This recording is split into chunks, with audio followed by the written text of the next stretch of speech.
أفلاك الهوى رياح السموم وكف الغيوم تنادي ألا من جلا من البهو همت رياح هبا إن الحمد لله والصلاة والسلام على رسول الله أما بعد সৈয়দুনা ঈসা বিন মারইয়াম আলাইহিমা সালাম আল্লাহ রাব্বুল আলামিনের প্রেরিত এক জালিলুল কদর পয়গম্বর।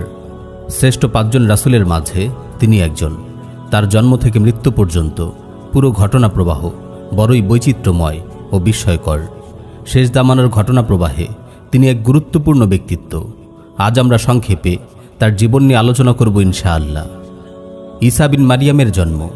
ঈসা আলাইহিস সালামের পুণ্যময়ী মা মারিয়াম আলাইহিস সালাম সম্পর্কে এবং ঈসা আলাইহিস সালামের জন্মের কাহিনী কুরআনুল কারীমে অনেক বিস্তারিতভাবে বর্ণিত হয়েছে। সূরা আলী ইমরান, সূরা মাইদা, সূরা মারিয়াম সহ আরও অনেক সূরায় তার সম্পর্কে আলোচনা এসেছে। প্রিয় ভাই ও বোন, ঈসা বিন মারইয়াম আলাইহিস সালামের জন্ম ছিল গোটা বিশ্ববাসীর জন্য আল্লাহ রাব্বুল আলামিনের কুদরতের এক অনন্য নিদর্শন। আল্লাহর ইচ্ছায় তিনি পুণ্যময়ী নারী মারিয়ামের গর্ভে কোনো পিতা ছাড়াই জন্মলাভ করেছিলেন। আল্লাহ তাআলা আদম আলাইহিস সালামকে নারী পুরুষ ছাড়াই সৃষ্টি করেছেন। হাওয়া আলাইহিস সালামকে নারী ছাড়া কেবল পুরুষ থেকে সৃষ্টি করেছেন। ঈসা আলাইহিস সালামকে পুরুষ ছাড়া কেবল নারী থেকেই সৃষ্টি করেছেন।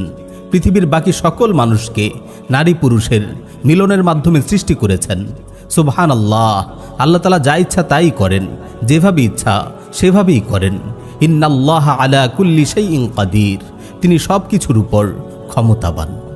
আল্লাহর নির্দেশে জিবরিল আলাইহিস সালাম মানুষের সুরতে এসে মারিয়াম আলাইহিস সালামের গায়ে একটি ফুঁক দেন। এতেই মারিয়াম আলাইহিস সালাম গর্ভবতী হয়ে পড়েন। ভূমিষ্ঠ হওয়ার পর শিশু ঈসা আলাইহিস সালাম কথা বলে মা মারিয়ামের ব্যাপারে মানুষের সংশয় অপবাদ খণ্ডন করেন। এমন ছোট্ট শিশুকে কথা বলতে দেখে মানুষ বিশ্বাস করতে বাধ্য হয় তিনি আল্লাহর ইচ্ছায় অলৌকিকভাবে পিতা ছাড়া জন্মগ্রহণ করেছেন। ঈসা আলাইহিস সালামকে আসমানে উত্তোলন। নবুয়ত লাভের পর ঈসা আলাইহিস সালাম দ্বীন ইসলামের দাওয়াত দিতে শুরু করলে ইহুদিরা তার বিরুদ্ধে উঠে পড়ে লেগে যায়। তারা তৎকালীন শাসককে তার বিরুদ্ধে খেপিয়ে তোলে। শাসক ঈসা আলাইহিস সালামকে মৃত্যুদণ্ড দেয়। তাকে গ্রেফতারের জন্য ইহুদিরা তার বাড়ি অবরোধ করে। এমত অবস্থায় আল্লাহ তাআলা তাকে আসমানে উঠিয়ে নেন। এদিকে অবরোধকারীদের একজনের চেহারাকে আল্লাহ তাআলা ঈসা আলাইহিস সালামের মতো করে দেন।